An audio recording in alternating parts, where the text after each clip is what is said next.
penúltimo bloco da nossa aula de hoje. Vamos falar rapidamente, como eu comentei no final do bloco anterior, sobre redes WiMAX, né?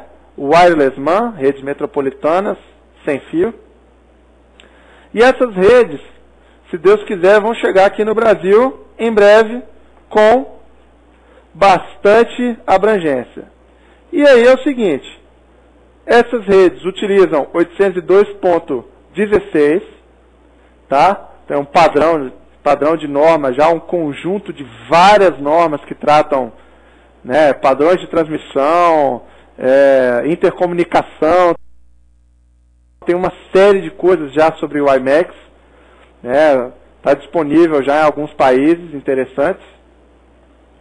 Você tem duas topologias básicas, né? Que é o ponto multiponto. Você tem uma estação base que provê o acesso a uma determinada área, tá? Você pode pensar nisso como a mesma coisa de um acesso access point, né? A estação base vai fazer a intermediação de comunicação lá dos nós da rede, tá? E você tem a rede mesh, isso é, uma estação pode funcionar como um repetidor. Como assim? Né? Você distribui o acesso e você diz, olha, para essa região aqui, essa máquina aqui vai fazer uma repetição de sinal. Então, isso traz uma certa flexibilidade para que você tenha mais facilidade em vencer os aspectos geográficos da cidade. Você imagina uma cidade como o Rio de Janeiro, por exemplo, onde você tem muito morro, né? Então você vai precisar usar alguns subterfúgios de rede mesh aí para fazer os repetidores, tá? Aqui, um exemplo de topologia mesh, tá vendo? Você tem uma estação base lá e estações que servem como repetidores de uma série de outros nós da rede, ok? Como é que é o padrão 802.16?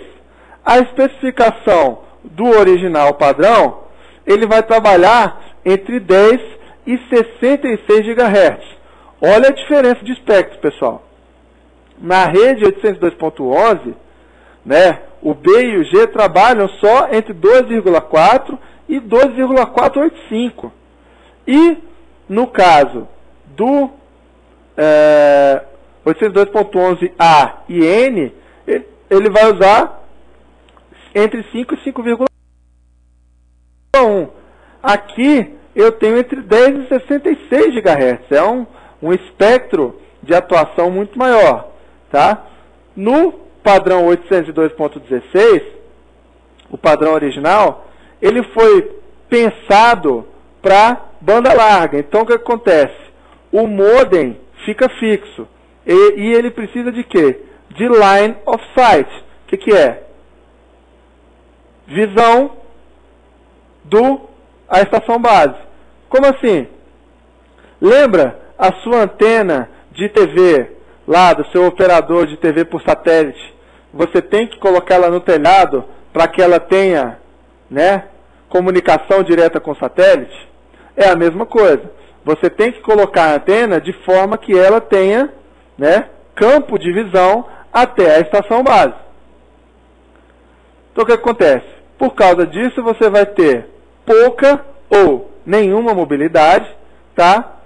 Você tem, dentro desse aspecto de 10 a 66 aí, você tem frequência que é licenciada, frequência que não é licenciada, tem uma série de mudanças, né, de coisas diferentes. O frame, a rede 802.16, foi pensada para otimização de comutação por pacote, tá? Então você tem toda montagem de frames, a forma como a rede é constituída é pensando em usar comutação por pacote, né? Então você vai ter um ganho de performance importante quando você usa redes IP, por exemplo, né, que vai ser o padrão. O padrão 802.16 também prevê suporte à qualidade de serviço. Nós não vamos entrar no detalhe de como isso ocorre, mas você pode pensar mais ou menos como as redes ATM. Lembra que ele tem algumas classes de serviço lá, a AL1 até a AL5, né, com bitrate constante ou variável, né, bitrate available. Você tem uma série de tipos de serviço que podem ser alocados, tá? É mais ou menos o mesmo princípio com outros nomes, ok? A largura de banda do padrão 802.16 também é variável, tá? Não é fixo. Você pode variar conforme a demanda ou conforme o acordo que você tem com o provedor e etc, tá? O acesso ao e-mail, em maneira geral, é feito por divisão de tempo, né? Ou em alguns outros casos por divisão de frequência. A mesma coisa, pensa aí celular TDMA, tá? É divisão por tempo. Não vamos precisar entrar nesse detalhe aqui, tá? E, conforme eu falei, a largura de banda é variável e pode ser dinâmica, né? Ele pode se adaptar à demanda daquele nó da rede. A família 802.16 tem várias, né, especificações. Você tem de A até M hoje já.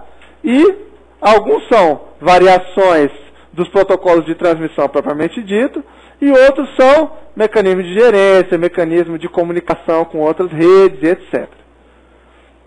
Para fazer um resuminho básico, 802.16 original, frequência entre 10 e 66, não foi projetado para ser móvel, tá? A velocidade teórica entre 32 megabits e 134 megabits, olha aí a diferença.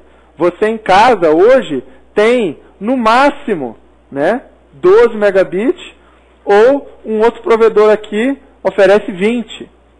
Né? E isso você pagando muito aqui. E olha a diferença de velocidade, né? A distância típica, né, desse padrão original varia de 1,5 até 5 km de alcance. Tá legal? O 802.16a é um pouquinho diferente. Pode ver que o espectro dele de atuação muda. Ele vai de 2 a 11 GHz.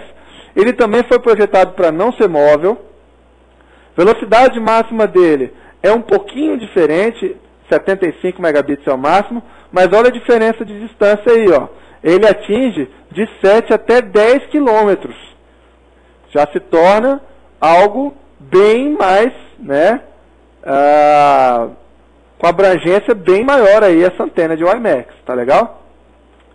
E um outro padrão, também da família, é o 802.16e. Qual é a grande diferença dele para os outros? Você tem uma mobilidadezinha básica. Ele trabalha na faixa entre 5 e 6 GHz, tá? E tem uma velocidade mais baixa. Você pode ver que ele atinge no máximo 15 megabits. Só que aí você tem uma mobilidade que é o que a gente chama de mobilidade pedestre. Né? Você pode usar um dispositivo WiMAX em movimento e ele vai permanecer trafegando os dados sem que você tenha muita perda, tá? A distância típica é igual à do 802.16 original, entre 1,5 km e 5. Quadrinho bacana para você perceber as diferenças, ó. Varredura de frequência, você pode ver que cada um tem um range diferente, tá vendo? Entre 10 e 66 para o original, o A trabalha entre 12 e 11 e o E entre 5 e 6. Você tem que ter o line of sight no original e no A e no E não necessariamente, tá? Você não precisa ter campo livre para estação base. As diferenças de velocidade de cada um. Você está vendo que o único que te fornece alguma mobilidade é o 802.11e, né? Tamanho da célula, o melhor deles aí é o 802.11a em termos de alcance, tá? E áreas de aplicação. Você pode ver que cada um deles, pessoal, você tem algumas vantagens. No caso do 802.16, você tem melhor velocidade, isso é, o tipo de tecnologia que te provê a maior velocidade final possível. No caso do 802.16a, é o que te provê uma boa velocidade com o melhor alcance possível. E no caso do 802.16e, é o que te dá mobilidade. Tá? Então, você tem algumas aplicações para cada um desses 802.16. Tá? O WiMAX usa, basicamente, o WiMAX móvel, né? Usa 802.16e. O WiMAX foi, da mesma forma como o Wi-Fi Alliance, criado por empresas, né, para manter a interoperabilidade. Então chama Worldwide Interoperability Microwave Access, né, WiMAX. Ele se baseia no conjunto de normas da 802.16 e gerou, basicamente, duas normas. O 812.16/2004, que foi uma revisão do original para acesso fixo à banda larga, e o 812.16e, né, que vai fazer o acesso móvel e banda larga sem fio. Para comparar aí 812.16, que é o WiMAX, e 802.11, que é a rede wireless que a gente conversou, a gente tem um comparativo de algumas características básicas. Então, para lembrar, 802.11, alcance típico entre 30 e 100 metros, e, no caso do WiMAX, entre 7 e 10. Ok? Qual a diferença?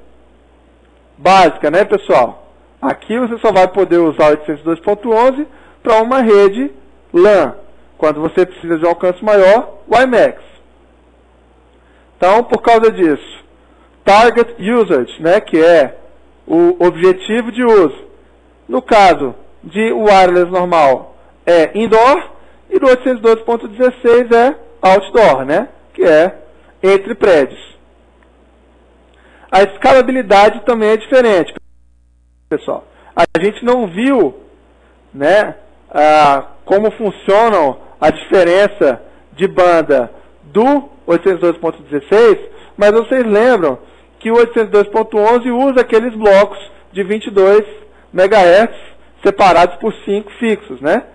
No caso do WiMAX, essa largura de banda é variável e pode ser adaptado para cada usuário.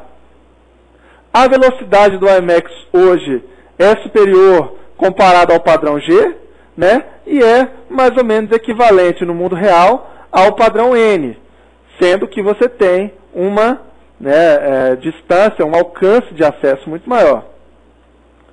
O uso de QoS no 802.11 só é possível se você usar o 802.11e, e no 802.16 você tem uso de diferenciação de serviço de QoS. Então, você tem um tipo de uso diferente, né? O 802.16 é preparado para ser mais escalável em termos de QoS. Tá? E em termos de custo, ambos são, tem licença free, né? Licença gratuita. Tá? Pessoal, aqui termina o nosso bloco, nossos blocos de explicação. Próximo bloco a gente já fala dos exercícios de fixação. Vocês vão ver como é que essas coisas estão caindo na prova. Tem questão do CEF, tem questão da ESAF e tem questão do FCC para todos os gostos. Então, espero vocês no próximo bloco para a gente continuar falando de wireless.